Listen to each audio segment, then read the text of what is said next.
नमस्कार मित्रों,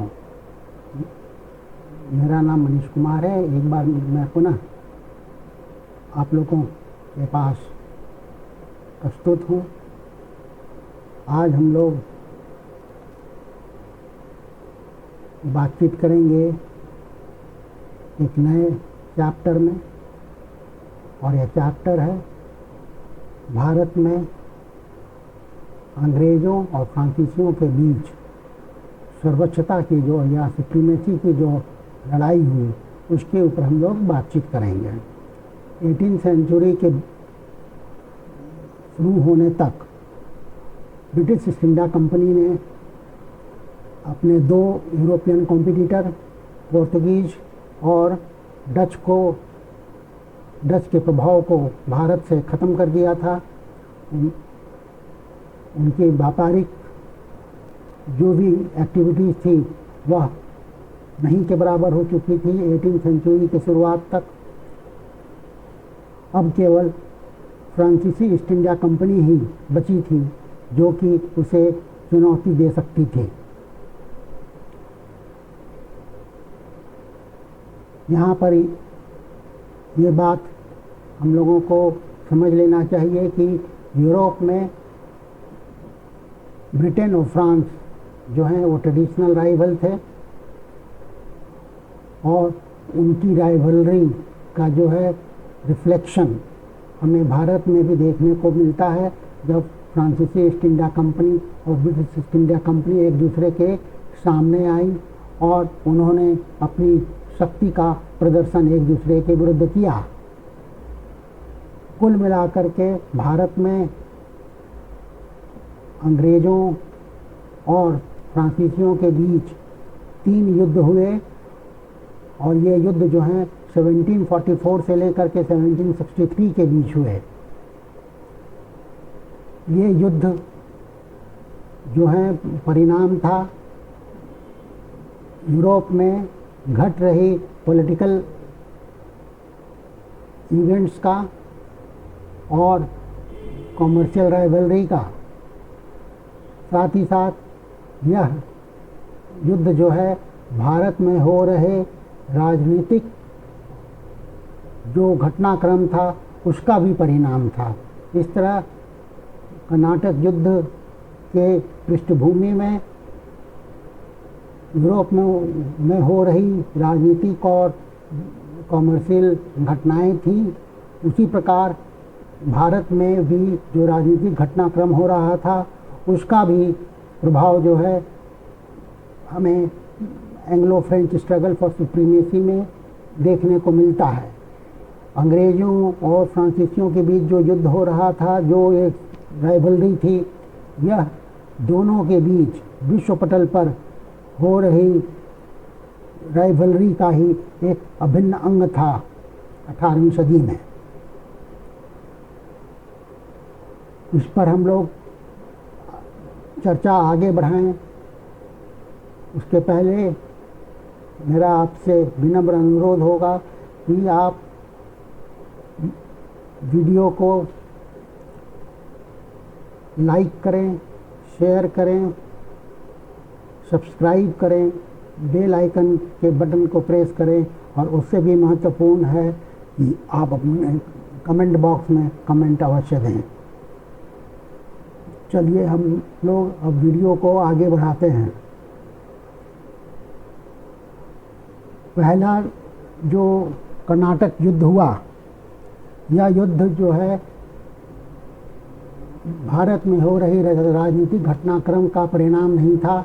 यह युद्ध ऑस्ट्रिया में जो उत्तराधिकार का संघर्ष हुआ और उसमें फ्रांस ने प्रशा के दावेदार का समर्थन किया और उसमें सक्रिय रूप से भाग लिया। उसी प्रकार इंग्लैंड ने ऑस्ट्रिया का जो क्लेमेंट था, जो दावेदार था, उसका समर्थन किया और उसमें सक्रिय भाग लिया।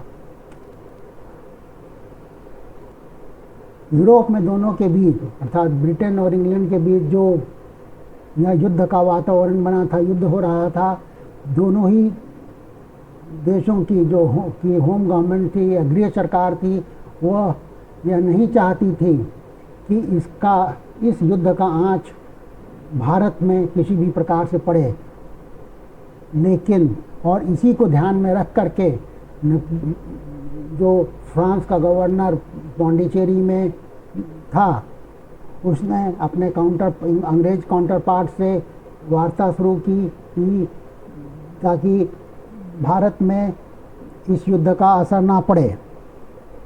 लेकिन डुप्ले ने जो प्रस्ताव दिया था इसके लिए, वह ब्रिटिश गवर्नमेंट को वो स्वीकार नहीं था, और इस चलते दोनों के बीच जो है, जो न्यूट्रलिटी की जो बात थी, तटस्थ रहने की जो बात थी, वह उसकी संभावना कम हो गई। इसका कारण यह था कि British east India company British सरकार का हिस्सा नहीं थी। वह एक निजी संस्था थी, एक निजी व्यापारिक संस्था थी। उसका कोई भी आदेश जो है ब्रिटिश सरकार के ऊपर लागू नहीं हो सकता था, और यदि ब्रिटिश सरकार की नेवी भारत में आकर के, भारतीय समुद्र में आकर के अगर फ्रांसीसी युद्धपोतों के ऊपर कब्जा करती, तो उस पर ब्रिटिश ईस्ट इंडिया कंपनी कुछ नहीं कर सकती थी। वह न्यूट्रलिटी की गारंटी नहीं ले सकती थी। अंततः 1744 में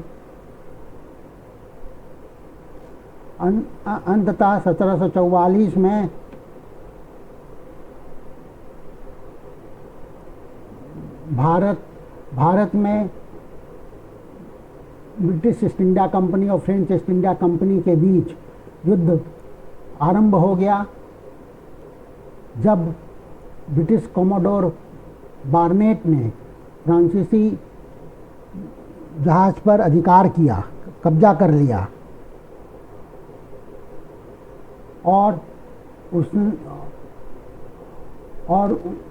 वो चाहता था कि पांडिचेरी पर भी आक्रमण किया जाए। डुप्ले ने इस पर जो है कर्नाटक के नवाब अनवरुद्दीन से अपील की कि अंग्रेज़ों को इस तरह की कार्रवाई करने से मना करें। अंग्रेज ने दोनों ही ब्रिटिशर्स तथा फ्रेंच को यह हिदायत दी कि वे लोग युद्ध से दूर रहें, क्योंकि और उनको यह रिमाइंड कराया, उनको यह याद दिलाया कि वे वहाँ पर एक व्यापारी के हैसियत से हैं, और पर बार्नेट के ऊपर राजा का कोई आदेश नहीं चल सकता था, और न ही ब्रिटिश ईस्ट इंडिया कंपनी का ऑर्डर वह ब्रिटिश सरकार के जो कमोडोर बार्नेट थे वो मानने को विवश थे। ऐसा नहीं था। इसलिए जब बार्नेट ने पांडिचेरी के ऊपर आक्रमण करना चाहा, तो डुप्ले ने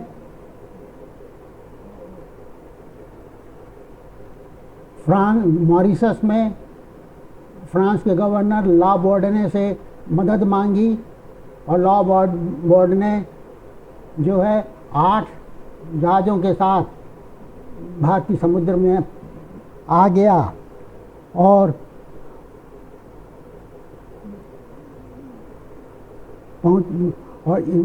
इसके बाद जो है, इस बीच जो है फ्रांसीसियों ने ज़मीन तथा समुद्र से मद्रास के ऊपर घेरा डाल दिया था। अब east India company, English east India company की बारी थी, और उसने अब नवाब अनवरुद्दीन से फ्रांसीसियों के विरुद्ध शिकायत की। अनवरुद्दीन ने डुप्ले को घेरा उठाने का आदेश दिया, लेकिन डुप्ले ने बड़ा ही इसका कूटनीतिक जवाब दिया, और देते हुए कहा कि वह मद्रास के ऊपर अधिकार जो है इसलिए करना चाहता है कि वह मद्रास के ऊपर अधिकार करके कर्नाटक के नवाब को सौंप दे। स्पष्ट था कि डुप्ले जो है इसे कर्नाटक के नवाब को बेवकूफ़ बनाने की कोशिश कर रहा था, लेकिन कर्नाटक के नवाब डुप्ले की चाल को समझ गया और उसने अपने बेटे महफूज खान को एक सेना के साथ भेजा। लेकिन उस सेना के पहुंचने के पूर्व ही मद्रास जो है अंग्रेज़ों के हाथों से निकल गया और 15 सितंबर 1746 को मद्रास के ऊपर 15 सितंबर 1746 को मद्रास के ऊपर फ्रांसीसियों का अधिकार हो गया। जब नवाब की सेना महफूज खान के नेतृत्व में वहाँ पहुँची तो उसे भी फ्रांसीसियों ने 2 बार हराया। 1747 में पहली बार हराया संथोम में,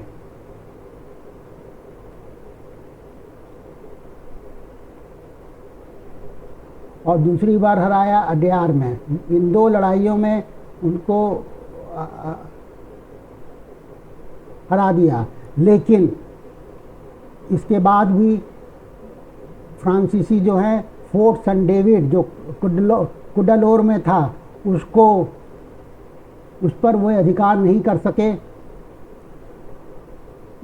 हालांकि उन्होंने 18 महीने तक उस पर घेरा डाल रखा था। अल्टीमेटली अंत में फ्रांसीसियों को झुकना पड़ा। कर्नाटक के नवाब को उपहार देना पड़ा और कर्नाटक के नवाब को उपहार देना पड़ा और साथ ही डुप्ले ने यह स्वीकार किया कि वह 1 सप्ताह तक पौंडीचेरी में कर्नाटक के नवाब के झंडे को फहराएगा। यह मार्क ऑफ ये जो है एक टोकन स्वरूप होता कि वह कर्नाटक के नवाब के आदेश को कर्नाटक के नवाब के सामने वह सबमिट कर रहा है, आत्मसमर्पण कर रहा है। तो यह टोकन था, लेकिन प्रतीकात्मक ही था, लेकिन वो फ्रांसीसियों को नवाब अनवरुद्दीन के सामने झुकना पड़ा था। लेकिन इस बीच जब मद्रास के ऊपर बॉर्डने ने अधिकार कर लिया था तो उसने अंग्रेज़ों के साथ एक समझौता किया तथा मद्रास को उन्हें 11 लाख पेगोडास के बदले वापस करना स्वीकार किया। बॉर्डने को इसके साथ ही 1000 पेगोडास का निजी उपहार भी दिया गया। लेकिन डुप्ले और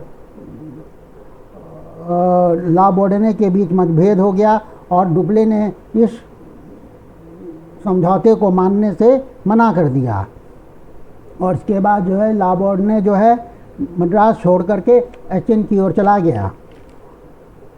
और जब ये कहा जाता है कि एक बहुत बड़ा कारण जो ये लोग फ्रांसीसी फोर्ट सन डेविड के वो नहीं कैप्चर कर सके उसके पीछे डुप्ले और ला बॉर्डने का आपसी मतभेद था। 1748 के आरंभ में 1748 के आरंभ में रियर एडमिरल बास्कोयन ने 2 बार पौंडीचेरी को कैप्चर करने का प्रयास किया, लेकिन वह सफल नहीं हो सका। फिर जमीन तथा समुद्री रास्ते से भी पौंडीचेरी के ऊपर आक्रमण किया गया। लॉरेंस के नेतृत्व में अंग्रेजी सेना ने भूमि से आक्रमण किया, लेकिन वह परास्त हो गई। लॉरेंस स्वयं बंदी बना लिया गया था। 1748 में 2 बार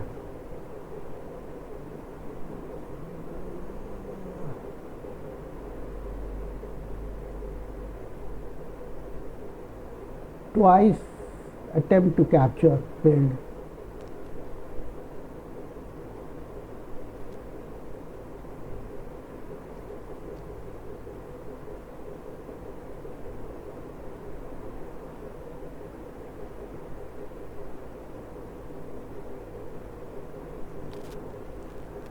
अंत में 1748 में ऑस्ट्रिया में उत्तराधिकार के संघर्ष का युद्ध जो है वो उसका अंत हुआ एस्ला-सेपल ट्रीटी से। 1748 में एस्ला-सेपल की ट्रीटी से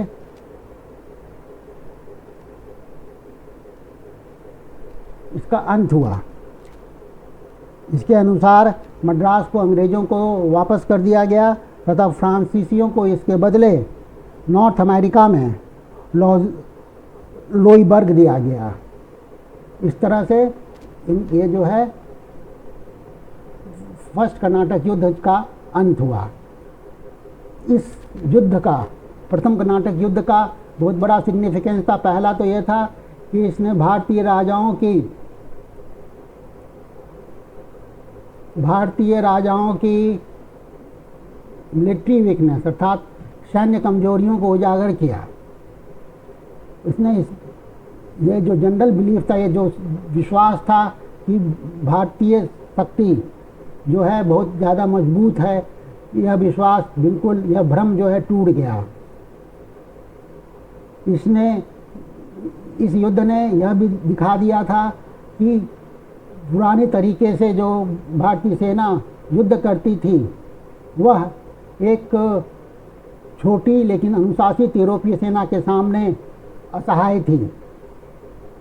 साथ ही साथ इसमें जो यूरोपियंस के जो हथियार थे उसकी भी श्रेष्ठता सिद्ध हुई इस युद्ध में। दूसरा, अब जो है इसके बाद जो है इस युद्ध के बाद भारतीय जो राजा थे वे अपने आपसी संघर्ष में यूरोप की सैन्य मदद लेने को आतुर हो गए।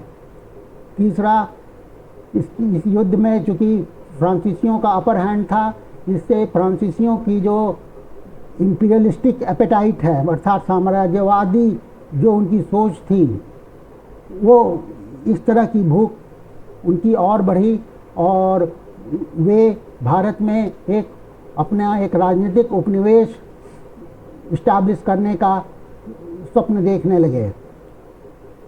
इस युद्ध ने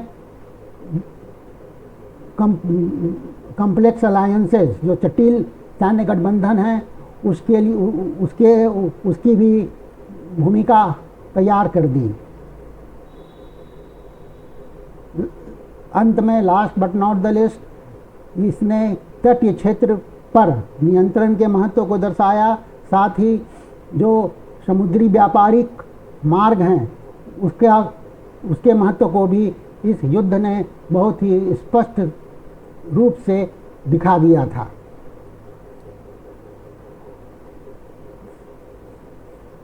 दूसरा जो कर्नाटक युद्ध जो 1749 से लेकर के 55 तक चला, यह युद्ध भी उत्तराधिकार के संघर्ष का ही परिणाम था। लेकिन यह उत्तराधिकार का संघर्ष जो है वो भारतीय शक्ति, भारतीय इंडियन पॉलिटिकल पावर में की वजह से था। निज़ाम, हैदराबाद के निज़ाम आसफ जाह की मृत्यु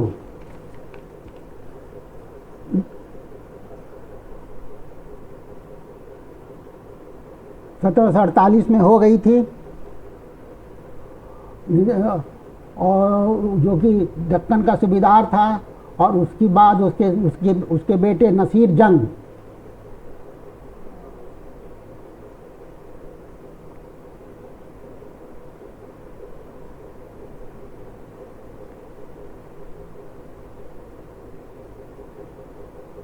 ने उसको सक्सीड किया। वह दक्कन का सूबेदार बना, लेकिन इसके सक्सेशन को मुजफ्फर जंग चुनौती दे रहा था। उसका यह दावा था कि वह मुग़ल एम्परर से उसने दक्कन के सूबेदार की नियुक्ति हासिल कर ली है। और उसी प्रकार कर्नाटक के नवाब अनवरुद्दीन को चुनौती दे रहा था चंदा साहब। ऐसी स्थिति में डुप्ले को लगा कि उसे एक सुनहरा अवसर है इस, और वह जो है जिसको कहते हैं इंग्लिश में, he decided to fish in troubled waters of Indian politics, और उसने एक गुप्त समझौता किया मुजफ्फरजंग और चंदा साहब से दोनों, और उसने चंदा साहब को यह आश्वासन दिया कि वह दक्कन के सूबादार, वह दक्कन का उसके वो सूबेदार बनाएगा, और चंदा साहब को कर्नाटक के नवाब के रूप में उसे स्थापित करेगा। इसी को ध्यान में रख करके कंबाइंड आर्मीज जो है, संयुक्त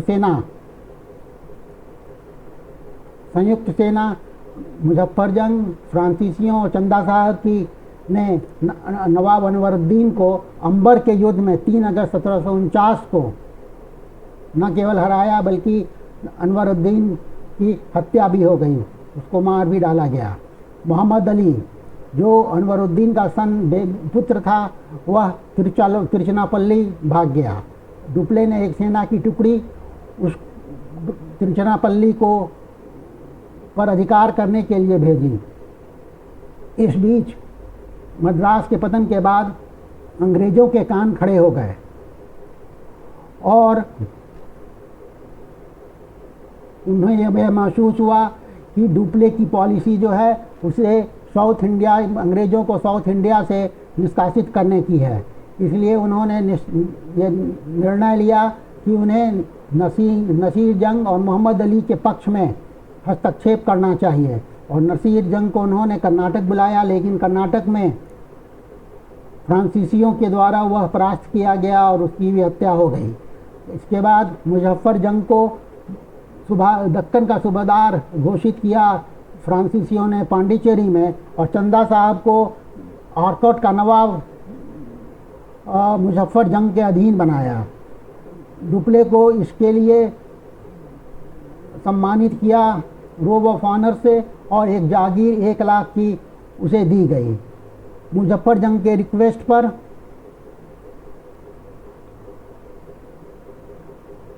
डुप्ले ने बूसी के नेतृत्व में एक फ्रांसीसी आर्मी हैदराबाद में रखी। ये ऐसी परिपाटी थी जिसे रॉबर्ट क्लाइव ने बाद में इसका अनुकरण किया। लेकिन तिरुचिरापल्ली में डुप्ले ने एक टैक्टिकल ब्लंडर कर दी, एक कूटनीतिक गलती कर दी, और जब उसने तिरुचिरापल्ली में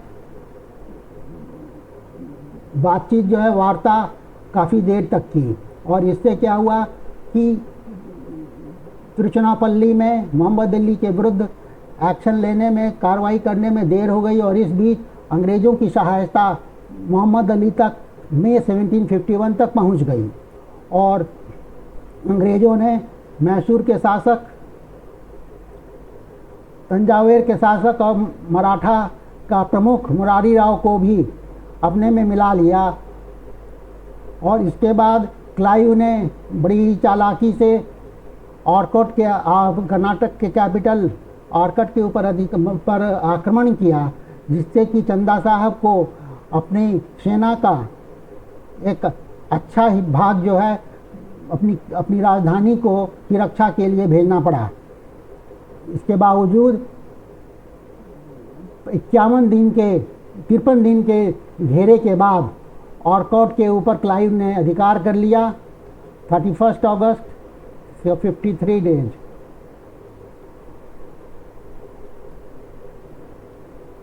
31 अगस्त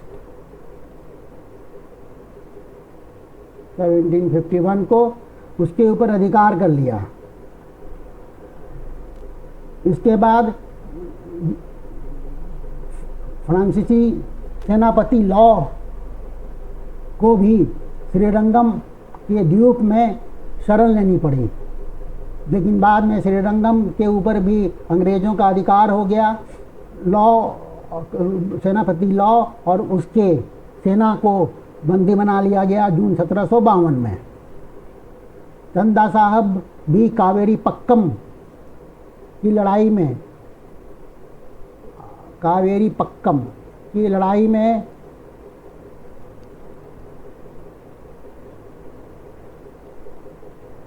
अंग्रेजों से हार गया, वो बंदी बना लिया गया और उसने आत्मसमर्पण भी किया इस शर्त पर कि उसे जीवन दान दिया जाएगा, लेकिन उसकी हत्या कर दी गई।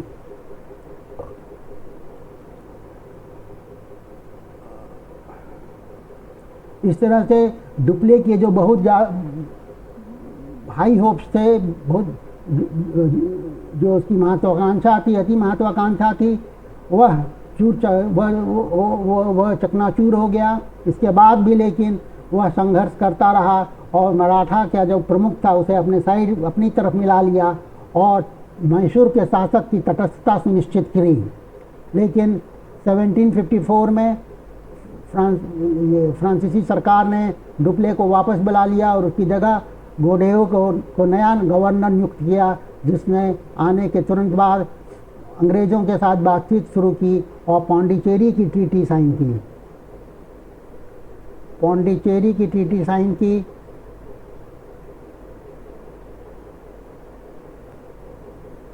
1755 में।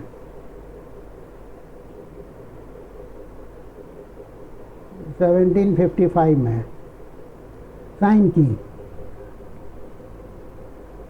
संधि की शर्त यह थी कि ना तो फ्रांसीसी और ना ही अंग्रेज भारतीय राजाओं के आपसी झगड़े में हस्तक्षेप करेंगे, और दूसरा यह था कि दोनों ही ब्रिटिशर्स और फ्रेंच को जो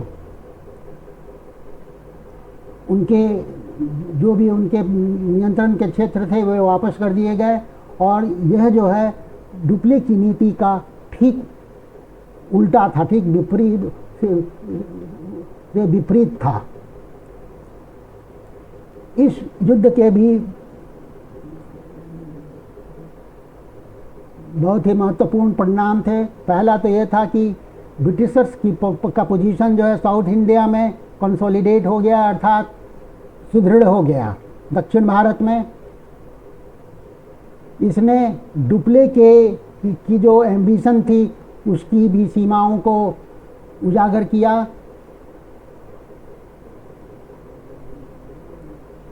फ्रांसीसियों को अपने कई महत्वपूर्ण क्षेत्रों से साउथ इंडिया में, दक्षिण भारत में हटना पड़ा। तीसरा, यह युद्ध जो है complex interplay of European colonial power and national political leaders के लिए भी उल्लेखनीय था। तो अंत में इस युद्ध में फ्रांसीसियों और अंग्रेज़ों ने अलग अलग रणनीति का अनुसरण किया। जहां अंग्रेज़ों ने भारतीय राजाओं के साथ सैन्य गठबंधन करने की रणनीति अपनाई, वहीं दूसरी ओर फ्रांसीसियों ने डुप्ले के नेतृत्व में वो बहुत ज़्यादा महत्वाकांक्षी हो गए और वे प्रत्यक्ष रूप से भारतीय क्षेत्रों पर, इंडियन टेरिटरी के ऊपर प्रत्यक्ष नियंत्रण स्थापित करना चाहते थे।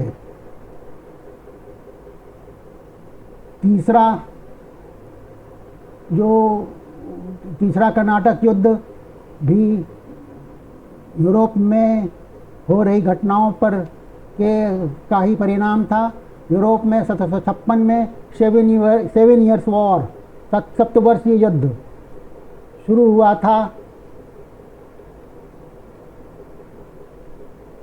जिसमें कि फ्रांसीसी और जिसके चलते फ्रेंच ईस्ट इंडिया कंपनी और इंग्लिश ईस्ट इंडिया कंपनी भी भारत में आपस में युद्ध में उलझ पड़े।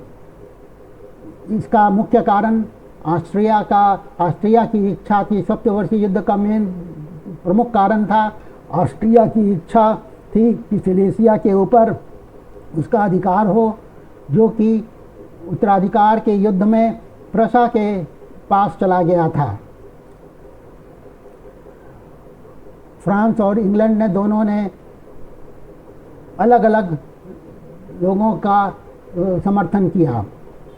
इस बीच भारत में क्लाइव जो है चाहता था, मद्रास पहुंच चुका था और वह चाहता था कि बुशी को हैदराबाद से निकालने की योजना हो, लेकिन बॉम्बे काउंसिल ने उसके योजना को मानने से मना कर दिया। और इसी वक्त बंगाल में ब्रिटिश ईस्ट इंडिया कंपनी की स्थिति खराब हो रही थी। वहाँ पर नवाब सिराजुद्दौला ने अंग्रेज़ों को कासिम बाजार में हरा दिया था और कलकत्ता के ऊपर भी अधिकार कर लिया था। तो उसको रिकवर करने के लिए, उसको कलकत्ता को के ऊपर पुनः अधिकार इस्टेब्लिश करने के लिए क्लाइव को वाटसन के साथ कलकत्ता जाना पड़ा। क्लाइव ने वहाँ पर न केवल कलकत्ता के ऊपर कैप्चर किया, पर अधिकार किया, पर साथ ही साथ उसने चंद्रनगर भी, जो कि फ्रांसीसियों के कब्जे में था, उसके ऊपर भी अधिकार कर लिया और इस तरह से फ्रांस का बंगाल में जो प्रभाव था उसको खत्म करने का काम किया। इस बीच इधर पौंडीचेरी में काउंट लेली जो है नया गवर्नर और सेनापति होकर फ्रांस का आया था। और उसी तरह से डीएक ने इस समय तक जो दक्षिण भारत का जो तटीय इलाका था उसको ब्रिटिश जहाज़ों से मुक्त कर दिया था। लैली ने इसके बाद जो है फोर्ट सेंट डेविड के ऊपर अधिकार किया और मद्रास की ओर उसकी सेना आगे बढ़ी, लेकिन इसी बीच उसने एक बहुत बड़ी कूटनीतिक गलती कर दी जब उसने भूसी को हैदराबाद से सेना के साथ वापस बुला लिया ताकि संयुक्त आक्रमण मद्रास के ऊपर किया जा सके। इस बड़ी गलती का अंग्रेजी सेना ने फ़ायदा उठाया और सेनापति फोर्ड ने फ्रांसीसियों को दक्कन में हराया और मछलीपट्टनम और राजामुंदरी के ऊपर अधिकार कर लिया। और इसके बाद निज़ाम सलाबत जंग के साथ 1758 में ट्रीटी हुई, जिसमें नॉर्दर्न सरकार जो है अंग्रेज़ों को दिया गया। नॉर्दर्न सरकार में जो क्षेत्र थे वे थे एल्लोर, चिकाकोल और राजामुंदरी। ये क्षेत्र पहले फ्रांसीसियों को दिया गया था। इसके बाद दिसंबर 1758 में मद्रास के ऊपर घेरा डाल दिया। हालांकि दोनों ही पक्ष को नुकसान हुआ, लेकिन इसके बाद फ्रांसीसियों ने दिसंबर 1758 में मद्रास पर घेरा डाला था और दोनों ही पक्षों को इसमें नुकसान हुआ। लेकिन इसके बावजूद फ्रांस जो है बहुत ज़्यादा इसमें प्रगति नहीं कर पाया था। और जनरल पोकोक जब अपनी नौसेना के साथ पहुंचा तो उसने लैली को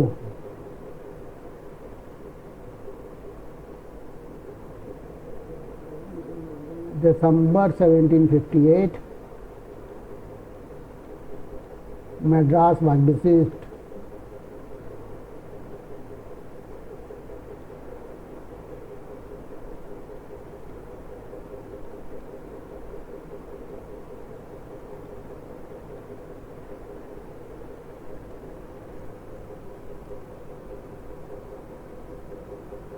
लेकिन जब जनरल पोकोक अपनी नौसेना के साथ आया तो लैली को जो है सीज जो घेरा है उसको उठाना पड़ा और कांचीपुरम पीछे हटना पड़ा।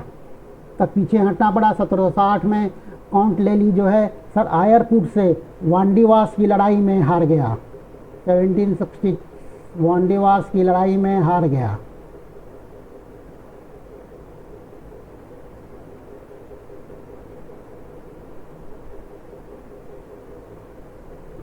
वांडीवास की लड़ाई में हार गया।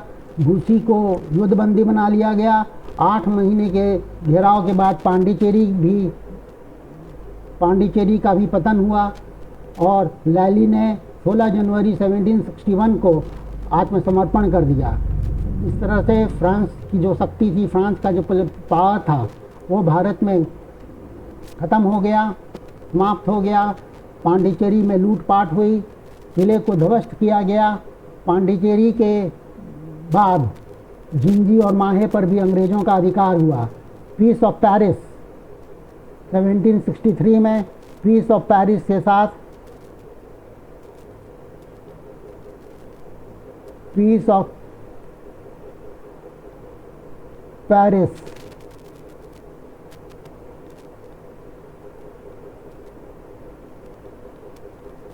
इसके साथ ही इस युद्ध का अंत, 70 वर्षीय युद्ध का अंत हुआ और इस तरह से भारत में भी अंग्रेज और फ्रांसीसियों के बीच जो है युद्ध का अंत हुआ। इस संधि के अनुसार फ्रांसीसियों को जो उनके क्षेत्र थे, जो नियंत्रण वाले क्षेत्र थे, वो उन्हें वापस कर दिया गया, लेकिन शर्त ये रखा गया कि वे अब ये केंद्र जो है विशुद्ध रूप से व्यापारिक केंद्र रहेंगे। यहाँ से कोई भी राजनीतिक गतिविधियाँ संचालित नहीं की जाएंगी। इस तरह से फ्रांस जो है अब फ्रांसीसी जो हैं अब पांडिचेरी, कारिकाल और योनान ये सभी पांडिचेरी में थे, वहाँ सीमित हो गए। उनका प्रेजेंस जो है कन्नूर डिस्ट्रिक्ट में माहे में था और बंगाल में चंद्रनगर में था। इन 3 युद्धों के बाद अंग्रेज जो हैं साउथ इंडिया में, दक्षिण भारत में, वे जो है डोमिनेंट कॉलोनियल पावर के रूप में इस्टेब्लिश हो गए, अर्थात उनका वर्चस्व जो है दक्षिण भारत में भी स्थापित हो गया। अब हम लोग देखेंगे कि फ्रांसीसियों के पतन का क्या कारण था। पहला तो कारण यह था कि उनकी जो अंतर्निहित फ्रांसीसी कंपनी की जो अंतर्निहित कमजोरी थी, वह जो है बहुत बड़ा मौलिक कारण था फ्रांसीसियों की हार का। क्योंकि यह सरकार द्वारा गठित की गई थी कंपनी और इसमें जो है वित्त पोषण जो है इस कंपनी का वित्त पोषण जो है फ्रांस का जो वित्त मंत्री था कोलबेर उसने 30 लाख लीवरे की जो है इंटरेस्ट फ्री लोन देकर इसमें दिया था। उसने इस कंपनी में किसी तरह की कोई स्वायत्तता नहीं थी और ना ही ये कंपनी जो है ना तो फ्रांसीसी पब्लिक की और ना ही फ्रांसीसी मर्चेंट क्लास का प्रतिनिधित्व करती थी। इसलिए इसके लाभ और घाटे का, इस कंपनी के लाभ और घाटे का असर न तो वहाँ की जनता को पड़ता था और न ही वहाँ के व्यापारिक वर्ग को पड़ता था। कोलबेट के उत्साह की वजह से इस कंपनी ने ट्रेड, कॉमर्स और उद्योग में बहुत अच्छा लाभ कमाया, लेकिन जैसे ही उसके उत्साह में कमी आई, यह जो है कंपनी के लाभ और घाटे में इसका परिलक्षित होने लगा। दूसरी ओर इंग्लिश ईस्ट इंडिया कंपनी जो है एक ज्वाइंट स्टॉक कंपनी थी, जिसके की लाभ और घाटे का प्रभाव जो है अंग्रेज पब्लिक के ऊपर पड़ता था और वहाँ के मर्चेंट क्लास के ऊपर पड़ता था, क्योंकि वे लोग इसके शेयर होल्डर थे। अतः वे लोग प्रत्यक्ष रूप से उसके लाभ और घाटे से प्रभावित होते थे। ब्रिटिश सरकार इस कंपनी के मामलों में तब तक हस्तक्षेप नहीं करती थी जब तक कि शेयर होल्डर्स का इंटरेस्ट प्रभावित ना हो रहा हो, नहीं हो रहा था। इंग्लिश कंपनी जो इंग्लिश कंपनी थी वह अपनी पहल पर ही सारा कार्य कर रही थी, लेकिन उसके कार्य में नैतिक समर्थन ब्रिटिश सरकार का था। दूसरा जो कारण था वह था कि फ्रांसीसी कंपनी का जो भी पॉलिसी तय होती थी वह मोनार्क, वहाँ का राजा तय करता था। फ्रेंच गवर्नमेंट जो है, फ्रांसीसी सरकार जो है, वह इस बात को भारत में और अमेरिका में उसका कॉलोनियल एम्पायर हो, उसका औपनिवेशिक साम्राज्य हो, इसके महत्व को फ्रांस का जो राजा था वह नहीं समझ सका। इसकी यही कारण है कि वह मतलब फ्रांस ने अपने आप को यूरोपीय महादेश में जो युद्ध हो रहे थे उसमें अपने आप को उलझा के रखा, और इसका भी यह भी एक कारण बना कि फ्रांस ने जब भी ज़रूरत हुई अपने भारत में अथवा अमेरिका में जितना मदद देना चाहिए था उतना मदद उसने नहीं दिया। यह बहुत ही अदूरदर्शी, शॉर्ट साइटेड और इल मैनेज्ड यूरोपियन पॉलिसी लुई 15 का था, जिसकी वजह से फ्रांस 7 ईयर्स वॉर में अपने भारतीय सेटलमेंट को उसने खो दिया, भारतीय क्षेत्र को खो दिया। फ्रांसीसियों ने टैक्टिकल ब्लंडर भी किया, रणनीतिक गलतियां भी की। उसने जब ऑस्ट्रिया के साथ 7 ईयर्स वॉर में, सप्तवर्षीय युद्ध में ऑस्ट्रिया का साथ दिया, और यह जिसको कि डिप्लोमेटिक रेवोल्यूशन, कूटनीतिक क्रांति कहा जाता है, यह बहुत बड़ी गलती थी, क्योंकि ऑस्ट्रिया जो है एक लाइबिलिटी ज़्यादा था और ताकत कम था फ्रांस के लिए। दूसरी ओर इंग्लैंड ने प्रशा का साथ दिया, क्योंकि प्रशा उस समय जो है एक उभरती हुई सैन्य शक्ति थी यूरोप में। स्ट्रेटेजिक एडवांटेज भी ब्रिटिशर्स का जो सामरिक महत्व जो है अंग्रेज़ों को भारत में था, क्योंकि भारत में अंग्रेज़ों के पास 3 ऐसे सत्ता के केंद्र थे, कलकत्ता, बॉम्बे और मद्रास, और उनके पास एक डॉकयार्ड था तथा एक बहुत ही अच्छा हार्बर था।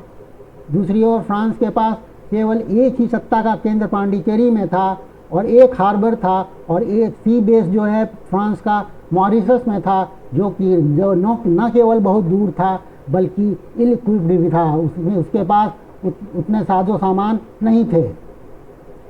वो दोनों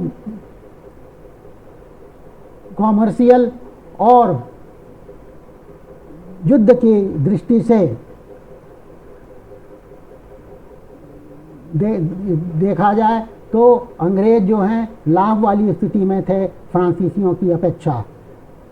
और साथ ही साथ जब अंग्रेज़ों ने बंगाल के ऊपर अपना राजनीतिक नियंत्रण पलासी के बाद स्थापित किया, तो उनको जो बंगाल का जो संसाधन था वह उनके पास आ गया, और नतीजा ये हुआ कि बंगाल काउंसिल ने वित्तीय मदद कर्नाटक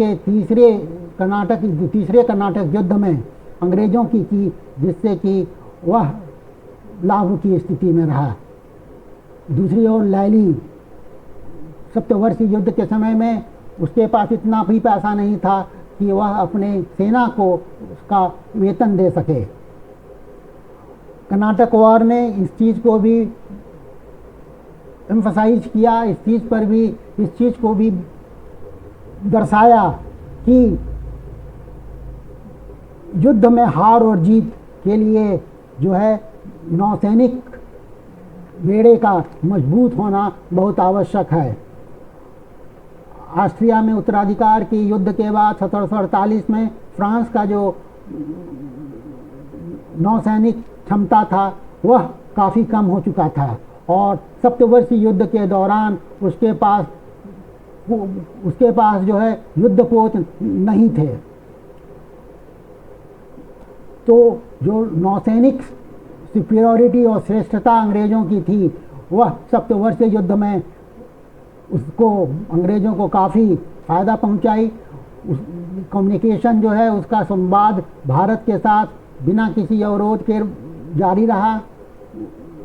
वह उसका संवाद बॉम्बे कैलकाटा के साथ भी चलता रहा और जो भी आवश्यक सामग्री चाहिए थी कर्नाटक में वह मुहैया होती रही और फ्रांसीसियों को इस तरह से कर्नाटक में जो है अलग थलग करने में सहायक सिद्ध हुई।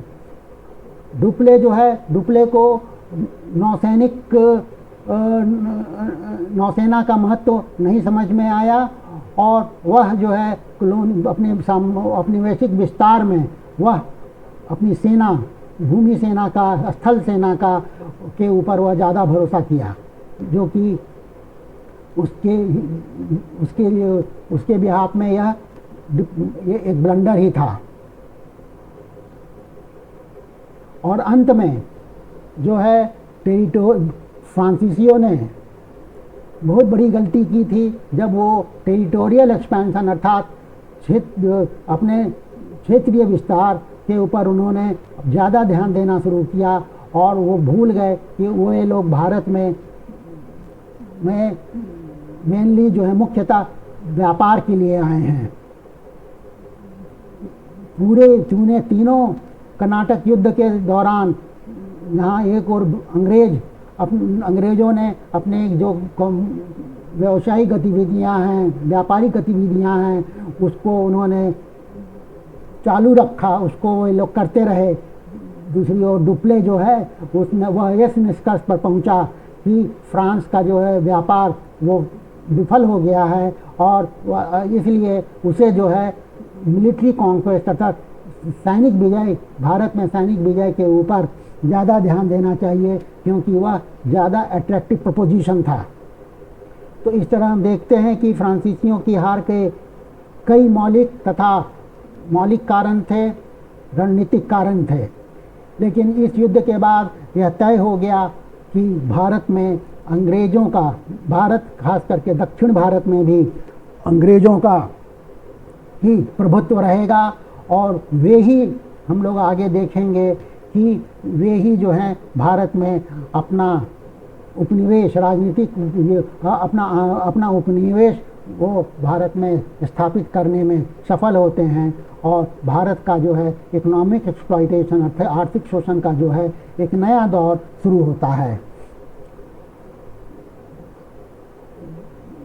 और इसके बाद जो है हम लोग भारत में बंगाल में जो है ब्रिटिश ईस्ट इंडिया कंपनी ने किस तरह से अपने शासन को इस्टेब्लिश किया उस पर चर्चा करेंगे अपने अगले वीडियो में। और तब तक के लिए शुक्रिया, थैंक यू फॉर वॉचिंग, फिर मिलते हैं।